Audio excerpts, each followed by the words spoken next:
जाए ना तो फिर ये घड़े को तोड़ना ही पड़ जाता है।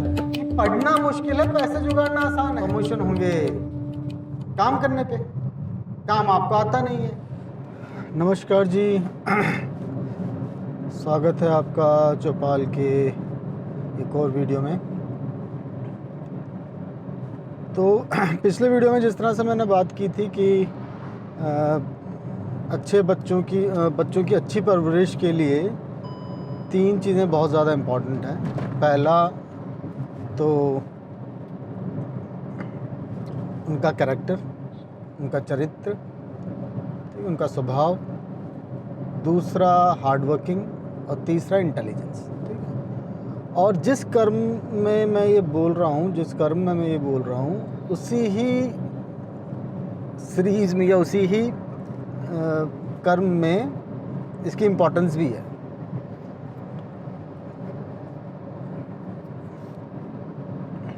ये सबसे पहला है आपका कैरेक्टर, ठीक है, आपका स्वभाव, ठीक है, आपका व्यवहार, ठीक है, आपका चरित्र, ठीक है। तो सबसे इम्पोर्टेंट है आपका चरित्र। फिर सेकंड आता है हार्ड वर्किंग, कि आपको हार्ड वर्किंग होना बहुत ज़रूरी है। आपका कैरेक्टर अच्छा होगा, आपका स्वभाव अच्छा होगा, ठीक है, तो आपकी संगत अच्छी होगी, आपके बच्चे की संगत अच्छी होगी, हमारी संगत अच्छी होगी, अच्छे लोगों में हम उठेंगे बैठेंगे, अच्छे बातें सुनेंगे, अच्छे कार्यों में, ठीक है, अच्छे कामों के बारे में पता चलेगा और अच्छे कामों को ही करने की प्रेरणा भी मिलेगी। ठीक है। तो सबसे पहली इम्पॉर्टेंट चीज़ है आपका कैरेक्टर, क्योंकि अगर आपका कैरेक्टर ख़राब हो गया, आप चाहे कितने हार्ड वर्किंग हो, चाहे कितने इंटेलिजेंस हो, लेकिन वो कैरेक्टर अगर ख़राब है ना, तो वो कैरेक्टर आपकी दिशा चेंज कर देता है। ठीक है। वो आपकी दिशा ही गलत चीज़ों में चली जाएगी। एक बार बच्चे का कैरेक्टर ख़राब हो गया तो वो गलत चीज़ों में पड़ जाएगा, नशे में पड़ जाएगा, ठीक है, कुछ और गलत बातों में पड़ जाएगा, ठीक है, बहुत सी चीज़ें हैं, आपको पता है। फिर चाहे आप कितने हार्ड वर्किंग हो, चाहे आप कितने इंटेलिजेंट हो, उससे कोई फ़र्क नहीं पड़ता है। ठीक है। पहले आपकी अगर लाइफ की दिशा चेंज हो गई है तो फिर कुछ फ़र्क नहीं पड़ता, आप गर्त में गए। ठीक है। आपका भविष्य अंधकार में है। तो इसलिए सबसे इम्पॉर्टेंट है, और यही चीज़ आजकल के पेरेंट्स भूल जाते हैं। ठीक है। हम लोग अपने बच्चों का कैरेक्टर डेवलपमेंट नहीं कर रहे हैं। वो तो बच्चों की किस्मत अच्छी है कि जैसे घर में माहौल ही अच्छा है, ठीक है, तो अपने आप वो चीज़ें बच्चा इनकलकेट कर लेता है। ठीक है। लेकिन डेलिबरेटली हम लोग इस चीज़ पर ध्यान दे नहीं रहे हैं। ठीक है। कुछ चीज़ें अपने आप ही हो जाती हैं। ठीक है। तो इस चीज़ पे ध्यान देना बहुत ज़रूरी है कि हम अपने बच्चे की सबसे पहली चीज़ है कैरेक्टर बिल्डिंग पे हम ध्यान दें। बच्चा किस तरह से अपने दोस्तों से बातें कर रहा है, बच्चा किस तरह से अपने पेरेंट्स से बात करता है, बच्चा किस तरह से अपने पड़ोसियों से बात करता है। ठीक है। इस चीज़ पे बिल्कुल आप ध्यान रखो, किस टाइप की हरकतें वो कर रहा है, इस पर आप बहुत ध्यान रखना ज़रूरी है। क्योंकि छोटी छोटी चीज़ें हैं ना, ये आगे चल के इतना बड़ा रूप ले लेंगी जब आप संभाल नहीं पाओगे।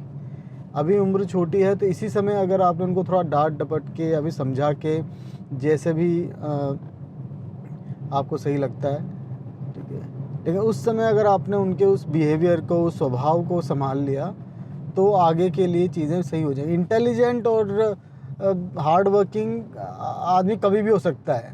इवन क्या है, सिचुएशन ही करा देगी। जैसा कि मैंने कल भी कहा था अपने पुराने वीडियो में, पिछले वीडियो में, कि इंटेलिजेंट तो बच्चा को होना ही पड़ेगा, वो खुद ही हो जाएगा जब उसे खुद पता चलेगा। जैसे बच्चा बड़ा होगा और उसको पता चलेगा कि मुझे इसके बिना सर्वाइवल मुश्किल है, ठीक है, तो इंटेलिजेंट भी हो जाएगा, इंफॉर्मेशन भी गैदर कर लेगा और वो हार्ड वर्किंग भी हो जाएगा। लेकिन सर, कैरेक्टर को चेंज करना ना, ये ऐसी मिट्टी है जो एक बार सूख जाए ना, तो फिर ये घड़े को तोड़ना ही पड़ जाता है। फिर समझ रहे हो बात को ना आप। तो सबसे इम्पोर्टेंट चीज़ है कैरेक्टर। फिर उसके बाद है आपका हार्ड वर्किंग। ठीक है। तो हार्ड वर्क करना आदमी को आना चाहिए। ठीक है। क्योंकि अगर कैरेक्टर अच्छा है, आप सही दिशा में, आपका करियर निकल गया है, आपके सही दिशा में अगर आप की संगत है, ठीक है। तो उस चीज़ पे अगर हम हार्ड वर्क करेंगे तो अपने आप आपके बच्चे को आपको सक्सेस ज़रूर मिलेगी, ठीक है। और फिर उस सक्सेस में चेरी ऑन द टॉप जिसे बोलते हैं ना, वो है इंटेलिजेंस। अगर कैरेक्टर अच्छा कैरेक्टर है और आप हार्ड वर्किंग भी हो और उसके बाद अगर आप में इंटेलिजेंस भी है, तो फिर वो तो चेरी ऑन द टॉप वाली बात है, फिर तो आप सक्सेसफुल हो ही हो। मतलब मेरा मानना है कि कैरेक्टर और हार्ड वर्किंग भी अगर आप हो गए, पहली दो कैरेक्टरिस्टिक्स भी अंदर आपके, अगर पहले दो गुण अगर आपके अंदर हैं, ठीक है, आपका चरित्र अच्छा है और आप हार्ड वर्किंग हो, तो सक्सेस कहीं दूर नहीं है, ठीक है। सक्सेस आपको मिलेगी ही मिलेगी। और अगर इंटेलिजेंट भी है आपका बच्चा इंटेलिजेंट भी है, आप या इंटेलिजेंट भी हो, तो फिर तो कोई आपको रोक ही नहीं सकता, ठीक है। फिर आप एक लीडर की पोजीशन ले सकते हो, ठीक है। तो ये तो बात हो गई बच्चों से रिलेटेड, ठीक है। अब इसी चीज़ को अगर हम थोड़ा सा आगे एक्सटेंड करें ना हमारी डे टू डे लाइफ में, जो आजकल चल रहा है, जैसे आजकल आपने सुना होगा एक खर्ची पर्ची का बड़ी चर्चा हो रही है, क्योंकि अभी हरियाणा के इलेक्शंस आने वाले हैं और हरियाणा के इलेक्शन में ये खर्ची पर्ची का एक बहुत ही न्यूज़ के अंदर बहुत चर्चा इसकी चल रही है। अब क्या चर्चा है यह सब आपको पता ही है कि एक पर्टिकुलर पार्टी के कुछ नेता हैं अपनी इलेक्शन रैलीज में खुलेआम खर्ची और पर्ची की बातें कर रहे हैं। खर्ची पर्ची क्या है? सिंपल सी बात है, आपको अगर सरकारी नौकरियों में दाखिला लेना है, सरकारी नौकरी आपको चाहिए, ठीक है, तो उसके लिए आपको थोड़ी खर्ची करनी पड़ेगी, मतलब थोड़ी रिश्वत खिलानी पड़ेगी और थोड़ी पर्चियाँ अरेंज करनी पड़ेंगी, ठीक है। मतलब खर्चा करो, पर्ची लो, ठीक है। आप पैसा खिलाओ नेता को, नेता आपको पर्ची दे देगा जिसके थ्रू आपको आपकी नौकरी मिल जाएगी, ठीक है। मेरिट का इससे कोई मतलब नहीं है, आपका मेरिट है नहीं है, आप कंपटीशन आपने क्लियर किया नहीं है, तो इस टाइप का एक सिस्टम की बातें चल रही हैं। सबसे हैरानी की बात यह है कि आज के ज़माने में, ठीक है, जब हम सबको पता है कि सोशल मीडिया कितना एक्टिव है और हर चीज़ का वीडियो बन जाता है, हर चीज़ की इंफॉर्मेशन आराम से फैल जाती है, कोने कोने में चली जाती है।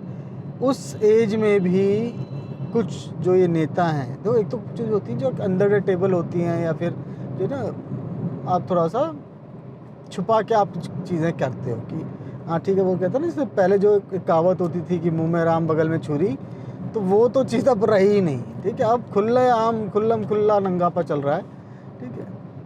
कि आप देखो कि खुली रैली में जहाँ पे उनको ही पता है कि कैमरास चल रहे हैं, लोग अपना फ़ोन से वीडियोस बना रहे हैं, ठीक है, फिर भी उनको कोई शर्म नहीं है, वो खुलेआम कह रहे हैं कि आप हमें जिताओ और फिर हम खर्ची पर्ची का हिसाब करेंगे, आप पैसे देना, इतने वोट देना और इस वोट पे इतनी नौकरी हम आपको देंगे, ठीक है। तो ये खुलेआम चल रहा है। अब मुझे बताओ आप खुद ही कि डेमोक्रेटिक स्ट्रक्चर में अगर इस टाइप की बातें की जाएंगी तो ये कहाँ तक सही है? मतलब कैसे, मतलब क्या आप मतलब समझ सकते हो कि डेमोक्रेसी रही कहाँ? मतलब सिंपल से कहने का उदाहरण ये है कि आप एक क्लास में टीचर अगर बच्चों से पूछे कि भाई वोटिंग करो कि जो भी टेस्ट होने वाला है उसके अंदर चीटिंग अलाउड होनी चाहिए कि नहीं होनी चाहिए, बताओ, तो आपको क्या लगता है वोटिंग का क्या रिजल्ट होगा? ऑब्वियस सी बात है, जो लोग चीटिंग करना चाहते हैं उनको सबसे ज़्यादा वोट मिलेंगे, ठीक है। क्यों? क्योंकि जो पढ़ने वाला बच्चा है या मेहनत करने वाले जो लोग हैं, जो मेरिट पे आने वाले लोग हैं, वो ऑब्वियसली संख्या में कम होते हैं हमेशा, बिकॉज कंपटीशन का मतलब यही होता है। 2 लाख लोग अगर किसी नौकरी की भर्ती की परीक्षा में बैठ रहे हैं तो ऑब्वियसली 2 लाख में से 10% या 5% या 1% लोगों को ही नौकरी मिलेगी। जो टॉप 10-5% लोग होंगे उन्हीं को ही नौकरी मिलेगी, ठीक है, वही पढ़ने वाले भी हैं। लेकिन जो नीचे मैक्सिमम लोग हैं ना, उनको पता है, देखो क्या है ना, जब एग्ज़ाम दे के आदमी आता है ना, आदमी की जो तैयारी होती है, ठीक है, आदमी की तैयारी से है और आदमी के एग्ज़ाम देने के बाद ही उसे पता चल जाता है, रिज़ल्ट की ज़रूरत नहीं होती, उसे पता चल जाता है कि उसका एग्ज़ाम क्लियर हो रहा है या नहीं हो रहा है, ठीक है, वो मेरिट में आ रहा है या नहीं आ रहा। तो ये चीज़ पता होती है कंपटीशन देने वाले को। तो आपको ऑब्वियसली पता है 90% 80% जनता को पता है कि उनका नहीं होने वाला है, तैयारी नहीं है उनकी, और पढ़ना भी मेहनत कौन करना चाहता है सर? आज की दुनिया में, हिंदुस्तान में कौन मेहनत करना चाह रहा है? ठीक है, तो ऑब्वियसली बात है, अगर इस चीज़ पे, इस क्वेश्चन पे डेमोक्रेसी आप लाने की कोशिश करोगे, इस चीज़ को डेमोक्रेसी के अंदर लाने की कोशिश करोगे, तो डेमोक्रेसी हारेगी। ठीक है, मेरिट हारेगा, डेमोक्रेसी जीतेगी, मेरिट हारेगा। क्यों? क्योंकि ऑब्वियसली जो मैक्सिमम चंक है वो सब यही चाहते हैं कि हमें कैसे भी करके नौकरी मिल जाए। क्यों? क्योंकि पढ़ना मुश्किल है, पैसे जुगाड़ना आसान है। समझ रहे हो आप बात को? खर्ची पर्ची का हिसाब, खर्ची पर्ची एक आम जनता की अगर मैं बात सुनूं तो वो भी यही कहेगा कि भाई क्या बुराई क्या है, पैसा जुगाड़ना इजी है, मैं पैसा जुगाड़ लूँगा, लेकिन पढ़ के मेरिट क्लियर करना वो मेरे बस की नहीं है। तो मैक्सिमम जनता इसी चीज़ को वोट देगी। ठीक है, जो पार्टी ये चीज़ कह रही है, जो ये ऑफर जनता को दे रही है, वो मैक्सिमम जनता उसी को वोट देगी, जहाँ आपने खर्ची पर्ची की बात कर ली। ठीक है, तो ये देखो, ये चीज़ जो, अब इस चीज़ की मैंने बात क्यों करी है यहाँ पे, जब हम कैरेक्टर की बात कर रहे थे, क्योंकि ये चीज़ जो है ना जनता का कैरेक्टर दर्शाता है कि जिस प्रांत की जनता ही या जिस देश की जनता ही इस टाइप की होगी, इस तरह की सोच रखती है कि कैसे भी करके बस हमें नौकरी मिल जाए। ठीक है, कैसे भी करके हमें जुगाड़ मिल जाए, तो फिर उस देश का फ्यूचर क्या होगा वो मतलब कोई नहीं समझ सकता। फिर वो देश राम भरोसे ही है। क्यों? देखो होता क्या है, जो कैरेक्टर होता है ना, देखो फिर मैं कैरेक्टर की बात पे आ रहा हूँ। जो कैरेक्टर होता है ना, वो कैरेक्टर आदमी का ज़िंदगी भर साथ देता है। जो आदमी का कैरेक्टर लूज़ है ना, वो चाहे अपनी जवानी में उसकी हरकतें आप देख लो, आप उसकी मिडिल एज में उसकी हरकतें देख लो, या उसके बुढ़ापे में उसकी हरकतें देख लो, वो आपको लगभग सेम ही मिलेंगी। समझ लो आप बात को? जिसका कैरेक्टर ख़राब हो चुका है वो बुढ़ापे तक वही कैरेक्टर रहता है। ठीक है, वो कैरेक्टर चेंज नहीं होता। तो जिस आदमी ने खर्ची पर्ची के थ्रू नौकरी ली है, आप समझ सकते हो कि उसकी नौकरी किस तरह की चलेगी, वो किस तरह की अपनी नौकरी के साथ न्याय कर पाएगा। ठीक है, और किस तरह से अपनी चीज़ों को आगे बढ़ाएगा। क्योंकि देखो क्या होता है, जब आपके अंदर काबिलियत नहीं होती है और आप ऐसी पोजीशन पे आके बैठ जाते हो जिसके काबिल आप नहीं हो, तो फिर क्या होता है, आप देखो एक बार तो आदमी अंदर तो घुस तो गया, आप नौकरी में तो आ गए, लेकिन अब महत्वाकांक्षाएँ, आपके एम्बिशन वहाँ तो ख़त्म नहीं होते ना। अब आपको आगे प्रमोशन भी चाहिए, प्रमोशन होंगे काम करने पे, काम आपको आता नहीं है, फिर प्रमोशन कैसे होगा? फिर क्या होता है, फिर वापस दो रास्ते, एक सही रास्ता, एक गलत रास्ता। ठीक है, सही रास्ता तो आप पकड़ नहीं सकते कि आपकी आदत ही नहीं है सही रास्ता पकड़ने की, कैरेक्टर ही नहीं है आपका सही रास्ता, सही काम करने का। तो फिर आप क्या करोगे, आप वही गलत रास्ता पकड़ोगे। वो आप ऑफिस के अंदर पॉलिटिक्स खेलना शुरू करोगे। ठीक है, अपने सीनियर्स को जो है उनकी चापलूसियाँ शुरू कर दोगे। ठीक है, पैसे खिला के प्रमोशन कराने का अगर जुगाड़ कहीं मिलेगा तो आप वो भी लेने की कोशिश करोगे। तो इस तरह से क्या होता है, पूरे आपका माहौल ही जो कहते हैं ना वर्क कल्चर ख़राब होना, ये पूरा वर्क कल्चर ख़राब हो जाता है। और जो ये बदनाम है सरकारी ऑफिसेज कि वहाँ काम नहीं होता, लोग काम नहीं करते। आपको क्यों लगता है वहाँ काम क्यों नहीं होता? मुझे बताओ। सरकारी ऑफिस में हम जाते हैं, ठीक है, आप वहाँ जाते हैं, किसी ऑफिसर के सामने बैठते हो कि भाई ये काम है हमारा, ये आप काम कर दो, वो काम नहीं करता, वो टालता है। ठीक है, उसके दो रीज़न होते हैं, दो मेजर रीज़न होते हैं उसके। पहली बात तो आपको पता ही है, पहला रीज़न तो कि भाई उसे पैसे चाहिए। ठीक है, वो रिश्वत मांग रहा है, बिना रिश्वत के काम नहीं होता। दूसरा रीज़न जो है ना सर, वो उससे ही बड़ा रीज़न है। देखो रिश्वत मांगता है वो अलग चीज़ है, वो एक अलग, वो तो एक क्राइम है। दूसरा रीज़न ये है कि उसको काम आता नहीं है, वो काम वो उस समय कर ही नहीं सकता, क्योंकि उस काम को करने के लिए उसे किसी की मदद की ज़रूरत है। समझो बात को? वो काम करने के लिए वो जैसे तैसे उस समय वो काम को टालेगा आपके सामने, फिर वो किसी जुगाड़ से, अपने किसी कलीग से, अपने किसी जूनियर से, जिसको काम वो आता है, जो इंटेलिजेंट है, उससे, क्योंकि कुछ लोग तो मेरिट पे आ ही रहे हैं ना। ऐसा तो नहीं है सारे 100% ही पर्ची खर्ची पे आ रहे हैं। तो जो मेरिट पे आ रहा है ना, वो बंदा उनका काम करता है, ठीक है। और उस वजह से काम डिले होते चले जाते हैं। अगर कोई आदमी रिश्वत नहीं भी ले रहा ना, तो भी जब काम गलत हो रहे हैं वो इसलिए होते हैं। क्यों सरकारी काम की क्वालिटी ख़राब होती है? वो इसलिए ख़राब होती है क्योंकि वहाँ काम इंटेलिजेंस नहीं है, काम करने की आदत नहीं है। वहाँ जो खर्ची पर्ची वाले लोग बैठे हुए हैं, उनको काम करने की आदत ही नहीं है, ठीक है। वो हर चीज़ का जुगाड़ ढूंढते हैं कि बिना किए हम कैसे सुमड़ी से निकल जाएं, बिना किए हम कैसे इसको काम चला लें, ठीक है। तो इस टाइप का जो ये माहौल हो जाता है ना, तो ये घूम फिर के आपको देखो, इंडिविजुअल को तो लगता है यार हमने क्या, ठीक है, नौकरी पानी थी, हमने ये किया और कर लिया, इसमें बुराई क्या है, ठीक है। सब अपना अपना जस्टिफिकेशन तो बना लेते हैं, लेकिन अगर आप इसका बिगर पिक्चर देखो ना, तो ये घूम फिर के पूरे राष्ट्र के लेवल पे ये गंदगी फिर चलती चली जाती है। मैं आपको एक छोटा सा एग्जांपल बताता हूँ।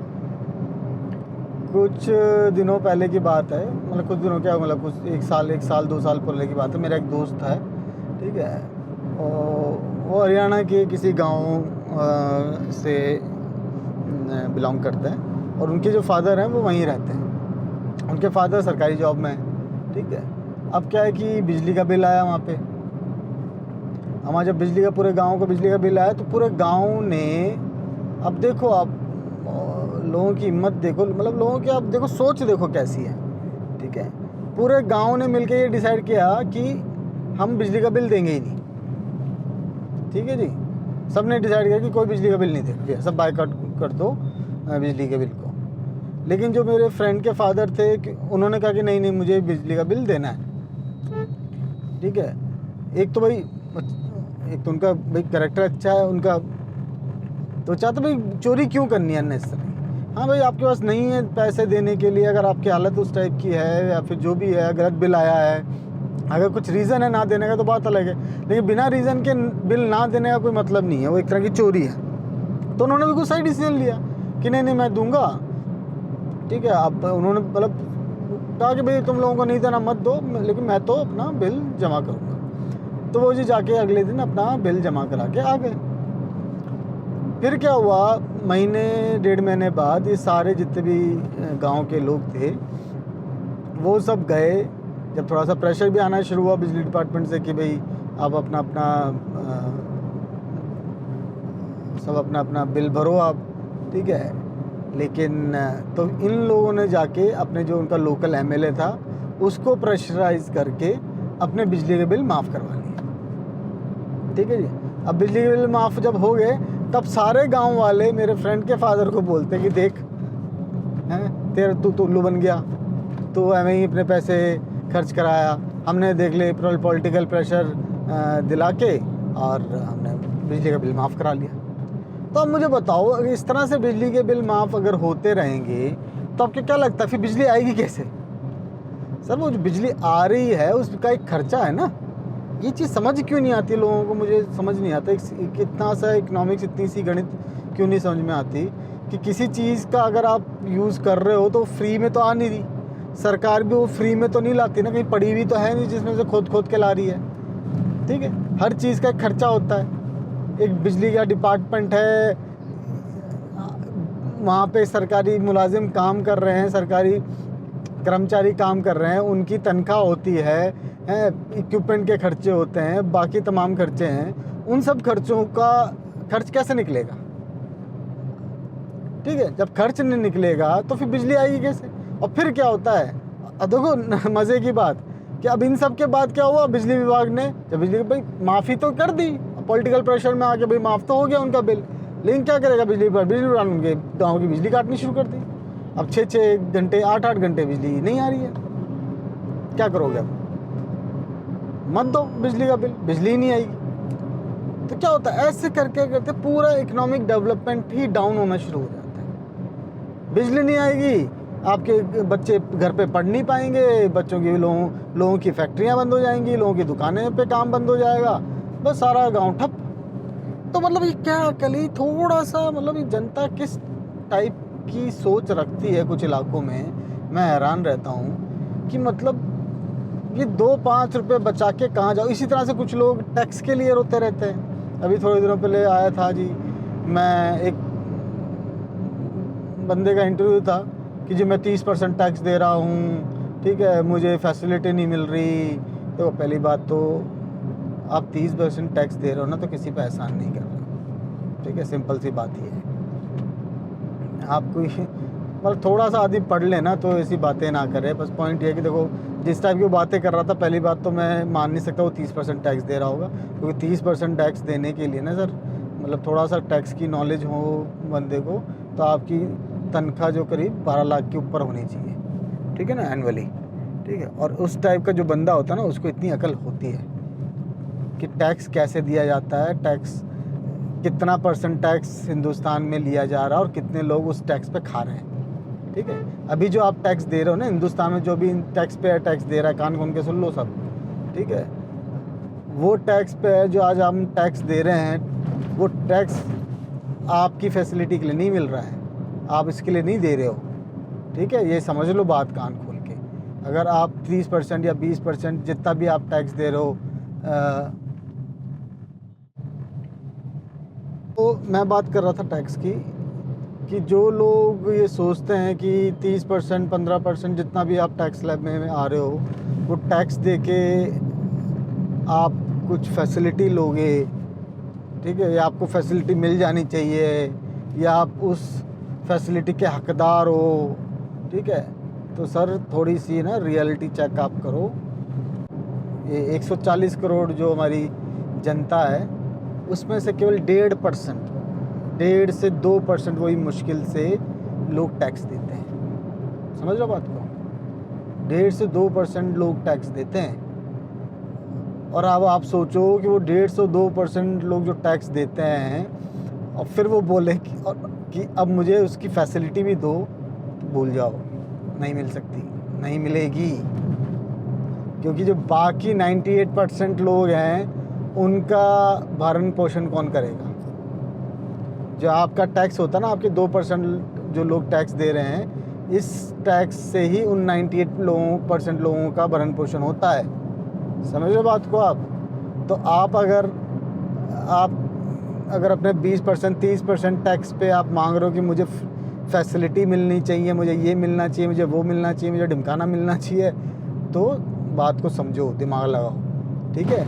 जिस घर में 6 लोग हों और कमाने वाला एक हो, समझ रहे बात को, तो वो कमाने वाले का हक नहीं है कि वो सबसे पहले रोटी खुद मांगे, कि मैं पैसा कमा के ला रहा हूँ, मुझे सबसे पहले ज़्यादा से ज़्यादा मुझे दो। सभ्य समाज में तो यही होता है, ठीक है। अगर आप खुद भी एक परिवार में हो, और अगर आपके परिवार में परिवारजन ज़्यादा हैं, आपके बूढ़े माँ बाप के साथ रहते हैं, आपके छोटे भाई बहन अभी आपके साथ हैं जो अभी कमाने लायक नहीं है, या आपके बच्चे हैं जो अभी पढ़ रहे हैं, ठीक है, और आप अकेले अगर कमाने वाले हो, तो आप क्या सबसे पहले ये बोलोगे मैं कमा के ला रहा हूँ, हैं, इन सबको पहले भूखा मार दो, पहले मुझे खिलाओ, हैं, या मेरी सेवा करो?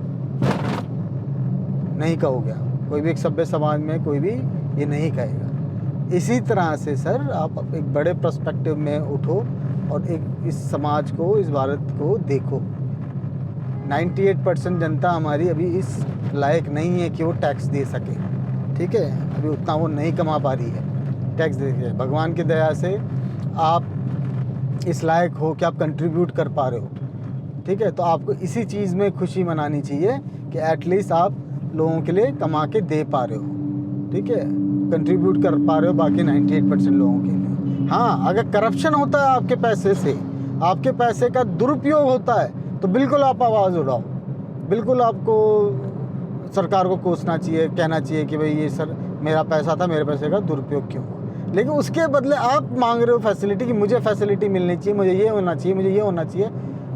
वो बोल रहा है मैं 30% टैक्स देता हूँ, मैं सरकारी हॉस्पिटल में जाता हूँ, मुझे फ्री दवाई नहीं मिलती। अरे भाई, अगर तो 30% टैक्स देता है, तो तुझे फ्री की दवाई की ज़रूरत ही नहीं होनी चाहिए। कौन सा 30% टैक्स दे रहा है फिर? तो 30% टैक्स देने वाला पता किस लेवल का होता है समाज में? क्या बातें करते हैं लोग यार। लोग खुला खुला झूठ, सफ़ेद झूठ कुछ भी बोल रहे हैं। मतलब थोड़ा तो आदमी अकल लगा के बोले ना यार, 30% टैक्स क्या होता है। तो जो सरकारी, और देखो ऐसा नहीं सरकारी हॉस्पिटल में दवाइयाँ नहीं मिल रही, खूब दवाइयाँ मिल रही हैं, ठीक है। आप ये प्रोपेगेंडा लोग फैलाने की कोशिश कर रहे हैं। खूब दवाइयाँ मिल रही हैं, जिनको मिलनी चाहिए उनको बहुत मिल रही हैं, ठीक है। आपको नहीं मिलनी चाहिए तो आपको मिलनी भी नहीं चाहिए। आप तो 30% टैक्स दे रहे हो, आपको क्यों फ्री की चीज़ चाहिए? 30, ये कोई परचूनी की दुकान नहीं है सरकार। एक तो ये चीज़ समझ लो, परचूनी दुकान नहीं होती है कि मैंने पैसा दिया है, एक हाथ से पैसा दिया और एक हाथ से मुझे आप सामान दो, ठीक है। ये एक वेलफेयर स्टेट है, थोड़ा पढ़ा करो, ठीक है। हिंदुस्तान एक वेलफेयर स्टेट है, तो वेलफेयर स्टेट में आप पैसा देते हो लोगों की वेलफेयर के लिए, ना कि सेल्फिशनेस के लिए। अपने स्वार्थ के लिए पैसा नहीं देते हो। मैंने 10 रुपये दिए तो मुझे 15 रुपये की चीज़ मिलनी चाहिए। और क्या नहीं मिल रहा? तुम्हें देश में सुरक्षा मिल रही है, इतनी बड़ी सुरक्षा। मतलब कि क्या होती है सुरक्षा? कभी एक गनमैन रख के देखना अपने पास, पता चलेगा कितना खर्चा होता है। सड़कें मिल रही हैं, ट्रांसपोर्ट की सुविधाएं, 1 से 40 करोड़ जनता होते हुए भी अगर हमारी ग्रोथ रेट 7% से ऊपर है ना, ये बहुत बड़ी बात है। आपको समझनी चाहिए ये चीज़। समझ रहे हो बात को? किस तरह से चीज़ें करी जाती हैं, किस तरह से सरकार चलाई जाती है, किस तरह से जनता के लिए फैसिलिटी बनाई जाती है ना, वो समझ में आनी चाहिए आपको भी पता नहीं है, ठीक है। तो कहने का मेरा मतलब ये है कि देखो ये सब चीज़ें पता क्यों होती हैं, मतलब घूम फिर के देखो सारी बातें वहीं आती हैं, कैरेक्टर बिल्डिंग। ये जब लोगों का कैरेक्टर और ये जो ना चरित्र सही नहीं होते ना, स्वभाव सही नहीं होते हैं, सोच सही नहीं होती, एटीट्यूड गलत होते हैं ना, तो वो तो इस टाइप की बातें करते हैं। पॉजिटिव एटीट्यूड रखो, एटीट्यूड पॉजिटिव बनाओ, ठीक है। अच्छी चीज़ें पढ़ो, थोड़ी जानकारी लो, ठीक है। और सुनी सुनाई बातों पे ना रिएक्ट ना करो, ठीक है। अपनी संगत अच्छी रखो। तो यही आखिर में मेरा यही कहना है इसमें कि हमें, अब देखो जो लोग अब हो चुके बड़े, जिन्होंने जिस टाइप का अपना एटीट्यूड बना लिया है, जिस टाइप का कैरेक्टर बना लिया है, वो तो उनका तो हम कुछ कर नहीं सकते। लेकिन आगे आने वाली जो पीढ़ी है, हमारे बच्चे हैं, उनका भविष्य को सही रखना, सुधारना हमारे हाथ में ही है। तो मेरे ख्याल से इसका हम सब ध्यान रखें और अपने बच्चों को जितनी अच्छी चीज़ें और जितना अच्छा कैरेक्टर, जितना अच्छा एटीट्यूड हम उनको दे सकते हैं ना, उनको हमें देना चाहिए। तो इसी के साथ इस वीडियो को, इस सब्जेक्ट को मैं विराम देता हूँ। और अगर आपको वीडियो अच्छा लगा हो तो प्लीज़ एक लाइक दीजिए और हमारे चैनल को सब्सक्राइब कीजिए। और अगर वीडियो अच्छा लगा हो तो अपने दोस्तों के साथ से शेयर ज़रूर कीजिए। तो धन्यवाद, नमस्कार।